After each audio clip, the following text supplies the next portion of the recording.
चलिए स्टार्ट करते हैं ज्ञान बिंदु जीएस एकेडमी का जीएस स्पेशल टेस्ट सीरीज। और इस वीडियो में हम लोग सेट नंबर 51 का डिस्कशन करने वाले हैं। और यह जो सेट है यह 20/9/2024 को चला है। यह सेट डॉक्टर आनंद सर के द्वारा तैयार किया जाता है। तो यह सभी प्रतियोगी परीक्षा के लिए बहुत ही महत्वपूर्ण है। तो आप लोग वीडियो को पूरा देखिएगा। तो चलिए हम वीडियो को स्टार्ट करते हैं। उससे पहले दोस्तों आप लोग वीडियो को लाइक कर दिया और चैनल पर नए हैं तो चैनल को सब्सक्राइब करना भूले और इस वीडियो को अपने दोस्तों में शेयर जरूर करें। तो चलिए देखते हैं पहला क्वेश्चन। इसमें कहा गया है कि पैगंबर मोहम्मद के संदर्भ में निम्नलिखित में कौन सा कथन असत्य यानी कौन सा जो कथन है वह गलत है। इनका जन्म ईसा के 6ठी शताब्दी के अंत में अरब में हुआ था, बिल्कुल सही है। इनका जन्म 570 ईस्वी में हुआ था। इन्होंने एक नया धर्म इस्लाम का प्रवर्तन किया, बिल्कुल सही है।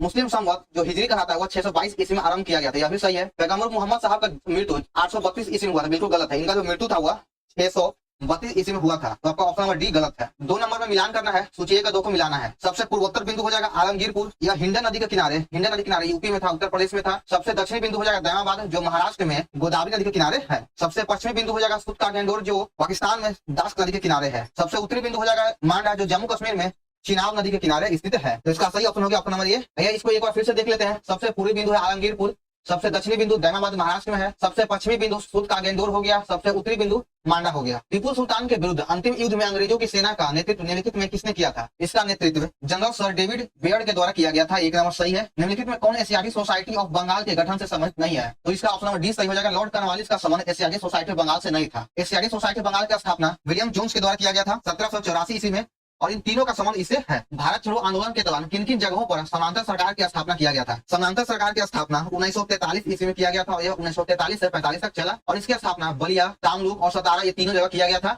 तो इसका सही हो जाएगा ऑप्शन नंबर 2 1 3 4। और समांतर सरकार की स्थापना 4 जगह पे किया गया था। एक हो गया बलिया, दूसरा तामलुक, तीसरा सतारा और चौथा आपका हो जाएगा तलचर। तलचर हरिजनों की अक्षमता के लिए ऊंची जातियां जिम्मेदार है, उपयुक्त कथन में किसका है। तो यह जो कथन है यह एच.जे. खांडेकर का है। 2 नंबर सही हो जाएगा एच.जे. खांडेकर। आगे देखिए 7 नंबर में कहा गया है कि बंगाल विभाजन के संदर्भ में निम्नलिखित कथनों में से कौन सा कथन सही नहीं है यानी कौन सा कथन गलत है। बंगाल विभाजन के समय भारत का वायसराय लॉर्ड कर्जन था, बिल्कुल सही है। बंगाल विभाजन की घोषणा 19 जुलाई को इसकी घोषणा किया गया था और यह 16 अक्टूबर को यह प्रभावित हुआ। विभाजन ने बंगाल के पूर्वी भाग को उड़ीसा में मिला दिया, बिल्कुल गलत है। इसके विरोध में उपजे स्वदेशी आंदोलन को आंध्र के डेल्टा इलाकों में से वंदे मातरम आंदोलन कहा जाता था। तो आपका 1 और 3 सही है, 2 नंबर गलत है। तो 7 तक केवल 2 गलत है। आगे देखिए 8 नंबर भक्ति आंदोलन के संदर्भ में निम्नलिखित कथनों पर विचार कीजिए और बताना है कि इन तीनों में से कौन सही है। तो भक्ति आंदोलन का प्रारंभ तमिल देश के अलवार और नयनार संतों के द्वारा किया गया, बिल्कुल सही है। भक्ति आंदोलन के समर्थन अधिकांशतः संत महात्मा ब्राह्मण थे, बिल्कुल सही है। अब ब्राह्मण थे, सही है। भक्ति आंदोलन के संतों ने धार्मिक कर्मकांड का खंडन किया था, यह भी सही है।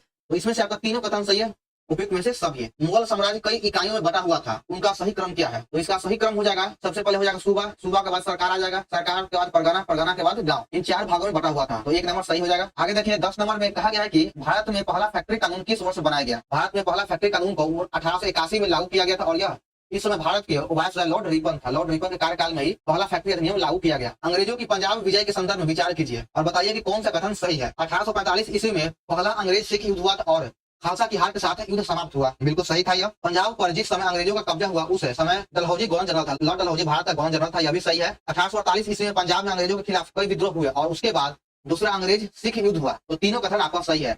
1 2 3 किन 2 जैन तीर्थंकरों के नाम का उल्लेख ऋग्वेद में किया गया है। ऋग्वेद में ऋषभदेव और अरिष्टनेमि का उल्लेख किया गया है। जैन धर्म का संस्थापक या प्रथम तीर्थंकर ऋषभदेव है और यह जैन धर्म के प्रथम तीर्थंकर है। आर्यों के मूल निवास स्थान को लेकर विभिन्न विद्वान के विचार का मिलान कीजिए। एक तरफ विद्वानों का नाम दिया गया और दूसरी तरफ आर्यों के मूल निवास दिया गया है। मैक्स मुलर के अनुसार आर्यों का जो मूल निवास था वह मध्य एशिया में था। बाल गंगाधर तिलक के अनुसार उत्तरी ध्रुव हो जाएगा। दयानंद सरस्वती के अनुसार यह हो जाएगा तिब्बत में। गंगानाथ झा के अनुसार हो जाएगा ब्रह्म ऋषि देश और प्रोफेसर पेनका के अनुसार हो जाएगा जर्मनी। तो इसका सही उत्तर हो गया ऑप्शन नंबर 3 4 3 1 5 2। भारत में स्वराज पार्टी की स्थापना निम्नलिखित में किन कारणों से किया गया था। भारत में स्वराज पार्टी की स्थापना 1923 ईस्वी में किया गया था। और ये ऑप्शन को देखते हैं कि गांधी जी के द्वारा संयुक्त आंदोलन वापस लेने के विरोध में किया गया, बिल्कुल सही है। काउंसिल में प्रवेश कर अंग्रेजों को मनमाने ढंग से कार्य न करने देने के लिए भी स्वराज पार्टी का गठन किया गया था, यह भी इसका उद्देश्य था। भारतीयों के द्वारा उस आशय की अनुभूति की कि उन्हें प्रशासन का अनुभव प्राप्त करना चाहिए। तो तीसरा नंबर गलत है। भारतीयों को प्रशासन नहीं बल्कि आजादी चाहिए था, तो 3 नंबर गलत हो जाएगा। इसमें 1 और 2 ही सही है। विजयनगर के विरुद्ध तालकोटा के युद्ध में किन 3 राज्यों ने गठबंधन बनाकर आक्रमण किया था। तो 3 राज्यों का जो गठबंधन था वह था बीजापुर, गोलकुंडा और अहमदनगर। 1 नंबर सही हो जाएगा। और तालिकोटा का युद्ध 1565 ईस्वी में हुआ था और इसको राशि तगड़ी का युद्ध भी कहा जाता है। स्वतंत्रता के बाद पैदा होने वाले भारत की पहली राष्ट्रपति कौन बनी है। तो भारत की पहली राष्ट्रपति द्रौपदी मुर्मू बनी है जो स्वतंत्रता के बाद जन्म ली है और यह पहली आदिवासी महिला राष्ट्रपति भी है। भारत की प्रथम महिला राष्ट्रपति हो जाएगा प्रतिभा देवी सिंह पाटिल। लेकिन आजादी के बाद बोला है कि आजादी के बाद जन्म लेने वाला पहला राष्ट्रपति तो द्रौपदी मुर्मू। 1857 के विद्रोह के बाद अंग्रेजों के द्वारा किए गए अहम बदलाव के संदर्भ में निम्न कथनों पर विचार कीजिए और बताना कि इसमें से कौन सा कथन जो सही नहीं है। तो इसमें से आपका 3 नंबर जो है गलत है, बाकी 2 को सही है कि ब्रिटिश मंत्रिमंडल के एक सदस्य को भारत राज्य के सचिव के रूप में नियुक्त किया गया, बिल्कुल सही है।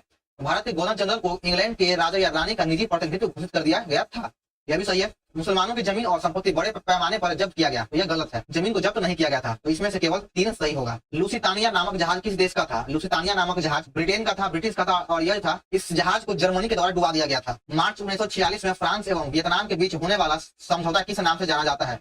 इस समझौते को हनोई समझौता के नाम से जाना जाता है, 2 नंबर सही हो जाएगा। हनोई समझौता मार्च 1946 में हुआ था। चलिए आगे बढ़ते हैं। 20 नंबर में मिलान करना है। 1556 का संबंध हो जाएगा।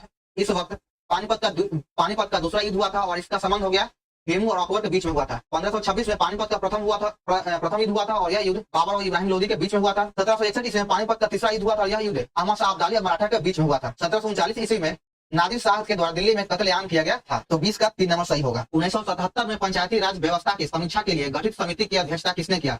तो इस समिति की अध्यक्षता अशोक मेहता के द्वारा किया गया था, ऑप्शन नंबर 2 सही हो जाएगा। अशोक मेहता समिति का गठन 1977 में किया गया, जो आपको यहाँ पे दिया गया है।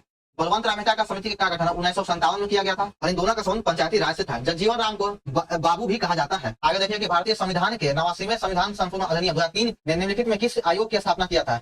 89वां संविधान संशोधन अधिनियम 2003 के तहत राष्ट्रीय अनुसूचित जनजाति आयोग का गठन किया गया था और राष्ट्रीय अनुसूचित जनजाति आयोग का उल्लेख अनुच्छेद 338 के ए में किया गया है। अगर बात करें कि पिछड़े वर्ग के लिए राष्ट्रीय आयोग का उल्लेख अनुच्छेद 338 के बी में किया गया है। आम आदमी पार्टी के गठन कब किया गया था? आम आदमी पार्टी का गठन 2012 ईस्वी में किया गया, 3 नंबर सही है। आगे देखिए निम्नलिखित में किसे संघ शासित प्रदेश के प्रशासक को प्रशासक कहा जाता है? तो लक्षद्वीप के प्रशासक को प्रशासक कहा जाता है। अगर बात करें पुदुचेरी, दिल्ली और जम्मू कश्मीर के प्रशासक को उपराज्यपाल कहा जाता है, उपराज्यपाल कहा जाता है। तीसरी बार राष्ट्रीय आपातकाल की घोषणा राष्ट्रपति ने किस आधार पर किया था? तो तीसरी बार जो राष्ट्रीय आपातकाल लगाया गया हुआ आंतरिक अशांति कारण लगाया गया था, 3 नंबर सही है। केंद्रीय सूचना आयोग का गठन किस वर्ष किया गया? केंद्रीय सूचना आयोग का गठन 1964 ईस्वी में के संस्थानम समिति के सिफारिश पर किया गया था। भारतीय संविधान के 21वें संविधान संशोधन में कोंकणी, मणिपुरी और नेपाली भाषा को संविधान की किस अनुसूची में शामिल किया गया है? तो भाषाओं को 8वें अनुसूची में शामिल किया गया, 3 नंबर सही हो जाएगा। और 8वें अनुसूची में मूल संविधान में 14 भाषा था और वर्तमान में इसमें 22 भाषाओं को शामिल किया गया है। सरकार के द्वारा अधिनियमित प्रत्येक कानून डैश के अनुसार होना चाहिए, जो प्रत्येक कानून है वह संविधान के अनुसार होना चाहिए, ऑप्शन नंबर ये सही है। दिनेश गोस्वामी समिति का संबंध किससे था? दिनेश गोस्वामी समिति का संबंध निर्वाचन सुधारों से था, तो 2 नंबर सही हो जाएगा, निर्वाचन सुधार। राज्य विधानसभा का गठन संविधान के किस अनुच्छेद के तहत किया गया है?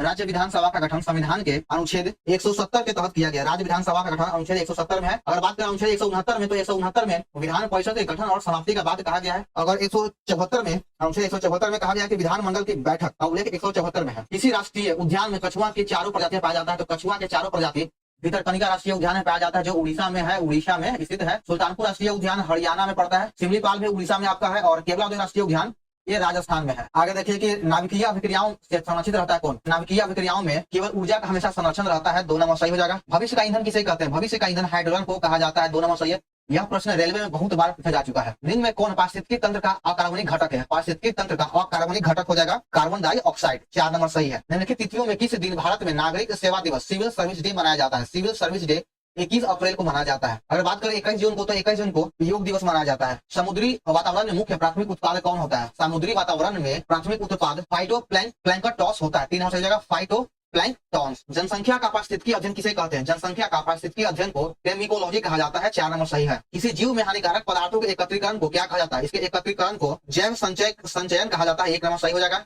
आगे देखिए 39 नंबर, फ्लाइंग गिलहरी एवं लायन टेल्ड मकाओ किस क्षेत्र की एक विशिष्ट स्थानीय प्रजातियां हैं? ये जो दोनों है, यह एक पश्चिमी घाटी का एक विशेष प्रजाति है, 2 नंबर सही हो जाएगा। मानव समय रेखा एवं कर्क रेखा एक दूसरे को कहाँ काटती है? तो दोनों रेखाएं छत्तीसगढ़ में आपस में काटती है। मानक रेखा 82.5 डिग्री को कहा जाता है और कर्क रेखा 23.5 डिग्री होता है, और ये दोनों रेखाएं छत्तीसगढ़ में एक दूसरे को काटती है, क्रॉस करती है। किस परियोजना को कनाडा बांध के नाम से जाना जाता है? तो मयूराक्षी परियोजना को कनाडा बांध के नाम से जाना जाता है, तो 2 नंबर सही हो जाएगा। नोट छापने के कागज बनाने का सरकारी कारखाना कहाँ स्थित है? तो इसका जो सरकारी कारखाना यह होशंगाबाद में स्थित है। नोट छापने का सरकारी कारखाना होशंगाबाद में है। अगर बात करें अखबारी कागज का कारखाना, तो यह हो जाएगा नेबानगर, तो 42 का 2 नंबर सही हो जाएगा। किस पंचवर्षीय योजना में कृषि क्षेत्र में औसत वृद्धि दर सबसे अधिक रहा है? तो यह हो जाएगा, इसका सही आंसर हो जाएगा ऑप्शन नंबर सी, 8वीं पंचवर्षीय योजना में कृषि क्षेत्र में औसत वृद्धि दर सबसे अधिक रहा। एलोरा की गुफा 15 के भीतर कनिका, जिसमें भगवान विष्णु के नरसिंह अवतार में दिखाया गया है, किस काल की कृति है? तो यह जो कृति है यह राष्ट्रकूट काल का है, राष्ट्रकूट काल का है, 1 नंबर सही हो जाएगा। आगे देखिए 45 नंबर, निम्नलिखित में कौन सा एक कथन प्राचीन भारत की श्रेणी अवस्था के बारे में सत्य है, यानी कौन सा कथन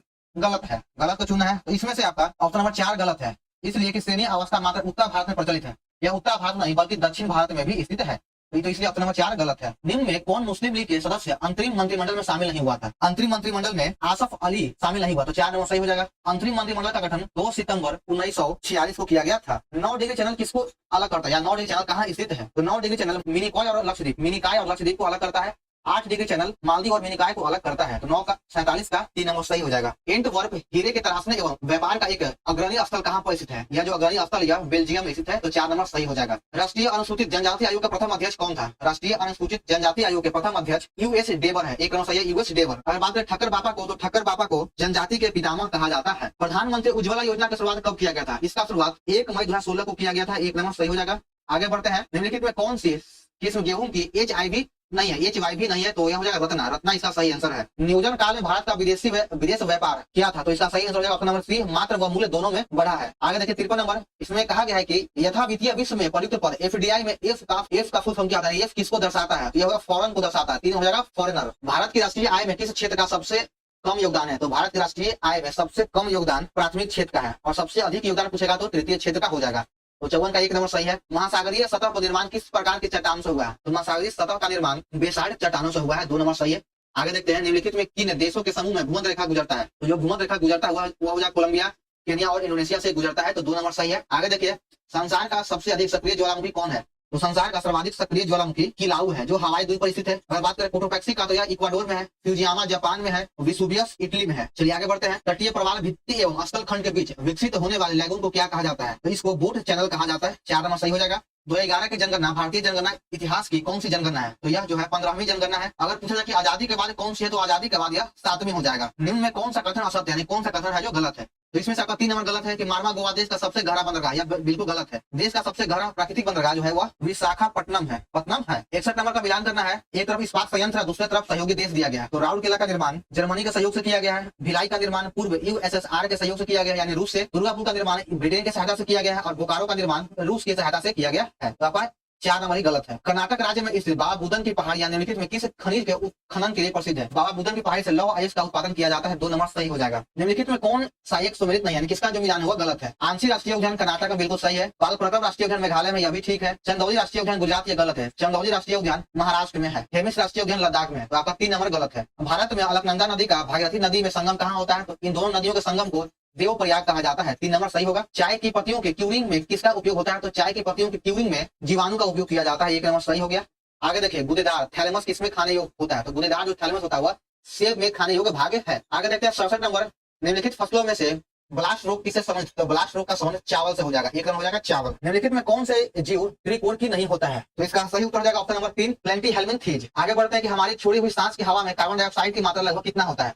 तो हम जो हवा जो छोड़ते हैं, जो हम जो सांस छोड़ते हैं, उसमें कार्बन डाइऑक्साइड की मात्रा लगभग 4% होता है, 1 नंबर सही हो गया। अगर बात करें कि वायुमंडल में कार्बन डाइऑक्साइड कितना % होता है, तो वायुमंडल में कार्बन डाइऑक्साइड 0.03% होता है। वृद्धि हार्मोन कहाँ से स्रावित होता है? तो वृद्धि हार्मोन जो होता है यह पिट्यूटरी ग्रंथि से स्रावित होता है, तो 4 नंबर सही हो जाएगा। अब पिट्यूटरी ग्रंथि मस्तिष्क में पाया जाता है। निम्नलिखित धातु युग में से किस एक में क्रमशः सबसे हल्की धातु तथा सबसे भारी धातु है? तो सबसे हल्का धातु हो जाएगा लिथियम, और सबसे भारी धातु हो जाएगा ऑस्मियम, 2 नंबर सही हो जाएगा। आगे देखते हैं 72 नंबर, निम्नलिखित अम्लों में किसको बेकिंग पाउडर के नाम से जाना जाता है, यानी बेकिंग पाउडर के निर्माण में उपयोग किया जाता है? तो बेकिंग पाउडर के निर्माण में टार्टरिक अम्ल का उपयोग किया जाता है, 3 नंबर सही हो जाएगा।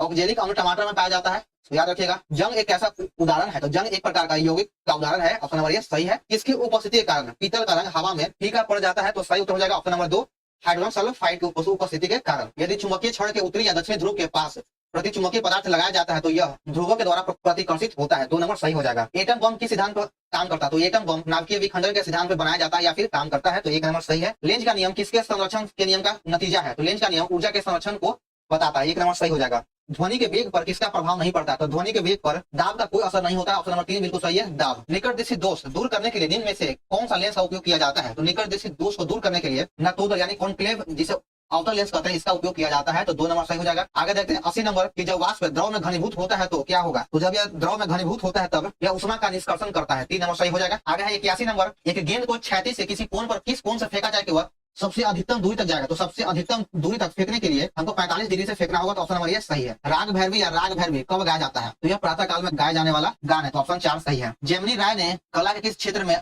नाम कमाया था? तो इनका संबंध चित्रकला से है, 3 नंबर सही हो जाएगा। भारत की फिल्म और टेलीविजन संस्था कहाँ स्थित है? भारतीय फिल्म और टेलीविजन संस्था पुणे में स्थित है। 4 नंबर सही हो जाएगा। आगे देखिए 85 नंबर, भारत के राष्ट्रीय अभिलेखागार की स्थापना किस वर्ष किया गया था? राष्ट्रीय अभिलेखागार की स्थापना 1891 ईस्वी में किया गया था। 1 नंबर सही हो गया। आगे देखिए 86 नंबर, माइक्रोसॉफ्ट के सह संस्थापक कौन है? तो माइक्रोसॉफ्ट का सह संस्थापक हो जाएगा पॉल एलन, ऑप्शन 3 सही है। और वर्तमान में माइक्रोसॉफ्ट के सीईओ की अगर बात करें तो बिल गेट्स हो जाएगा। निम्नलिखित में से कौन सा कंप्यूटर का बुनियादी कार्य नहीं है? तो कंप्यूटर का बुनियादी कार्य इनमें से कौन नहीं है? तो यह हो जाएगा टेक्स्ट को स्कैन करना, यह इसका काम नहीं है। कबड्डी के खेल में प्रत्येक पक्ष में खिलाड़ियों की संख्या कितनी होती है? तो प्रत्येक पक्ष में खिलाड़ियों की संख्या 7 होता है। 3 नंबर सही हो जाएगा। आगे देखिए वेलोड्रोम किस खेल से संबंधित है? तो वेलोड्रोम का संबंध साइकिलिंग से होता है। 4 नंबर सही है। आगे 90 नंबर, निम्नलिखित में किस राज्य में खेलों को उद्योग का दर्जा दिया गया? खेल को उद्योग का दर्जा मिजोरम में दिया गया। खेल को उद्योग का दर्जा मिजोरम में दिया गया। 4 नंबर सही है। नागानंद प्रियदर्शिका एवं रचनावली निम्नलिखित में से किसकी रचना है? ये जो तीनों जो पुस्तक है हर्षवर्धन की रचना है। 3 नंबर सही है। आगे बढ़ते हैं 92 नंबर में, निम्नलिखित में से कौन सा भारत के सारनाथ सिंह स्तंभ का घटक नहीं है? तो इसमें जो सारनाथ सिंह स्तंभ है दक्षिण दिशा में जो गाय जो है वह नहीं दर्शाता। ऑप्शन नंबर सी बिल्कुल गलत है, गाय दक्षिण दिशा को नहीं दर्शाता है। भारतीय संविधान का कौन सा अनुच्छेद केंद्रीय सतर्कता आयोग का वर्णन करता है? यानी सीबीसी केंद्रीय सतर्कता आयोग का वर्णन हमारे भारतीय संविधान में नहीं किया गया, इसलिए ऑप्शन नंबर डी हो जाएगा। इनमें से कोई नहीं, हमारे भारतीय संविधान के किसी अनुच्छेद में नहीं किया गया है। निसार उपग्रह निम्नलिखित में किन 2 देशों का संयुक्त उद्यम है? जो निसार उपग्रह है भारत और यूएसए का एक संयुक्त योजना है। तो 94 का 4 नंबर सही हो जाएगा। आगे देखिए 95 नंबर, भारतीय ज्ञानपीठ पुरस्कार दिया जाता है किसको? तो भारतीय ज्ञानपीठ पुरस्कार भारतीय भाषाओं के साहित्यकारों को रत्नाकार लेखन के लिए प्रोत्साहन हेतु दिया जाता है। 3 नंबर सही हो जाएगा। और भारतीय ज्ञानपीठ पुरस्कार की स्थापना 1961 में किया गया था और प्रथम ज्ञान पुरस्कार 1965 में जी शंकर ग्रुप को दिया गया था। बिहार में स्फूर परियोजना का संबंध किससे है? तो इसका संबंध नगर निगम वित्त से है। ऑप्शन नंबर डी हो जाएगा, नगर निगम वित्त। बिहार में चंपारण कृषि कानून किस वर्ष पारित किया गया? बिहार में चंपारण कृषि कानून 1918 में पारित किया गया था, चंपारण सत्याग्रह के 1 साल बाद। बिहार में ग्रीन बजट सर्वप्रथम कब पास हुआ? बिहार में ग्रीन बजट सर्वप्रथम 2021 में पास किया गया है। 1 नंबर सही हो जाएगा, 2021। आगे 99 नंबर है कि अखिल भारतीय फॉरवर्ड ब्लॉक की स्थापना के लिए सुभाष चंद्र बोस से कौन जुड़े और आईएनए आंदोलन के साथ भी जुड़ा? तो उनका नाम है शीलभद्र याची। 3 नंबर सही हो जाएगा। सेट 51 का अंतिम प्रश्न है कि अकबर के द्वारा बिहार के प्रांतपति के रूप में नियुक्त मानसिंह ने अपनी राजधानी कहाँ बनाया था? तो मानसिंह ने अपना राजधानी रोहतास में बनाया था। 3 हो जाएगा रोहतास। तो सही दोस्तों, हमारे यहाँ पर सेट नंबर 51 का सॉल्यूशन समाप्त होता है। तो आप लोग को वीडियो कैसा लगा कमेंट जरूर करें। अगर कुछ गलत होता है तो आप लोग जरूर बताएं और वीडियो को पसंद आने वीडियो को लाइक करें, चैनल पर नए हैं तो चैनल को सब्सक्राइब करना न भूलें और इस वीडियो को अपने दोस्तों में शेयर जरूर करें। तो चलिए मिलते हैं फिर हम लोग नेक्स्ट वीडियो में। जय हिंद।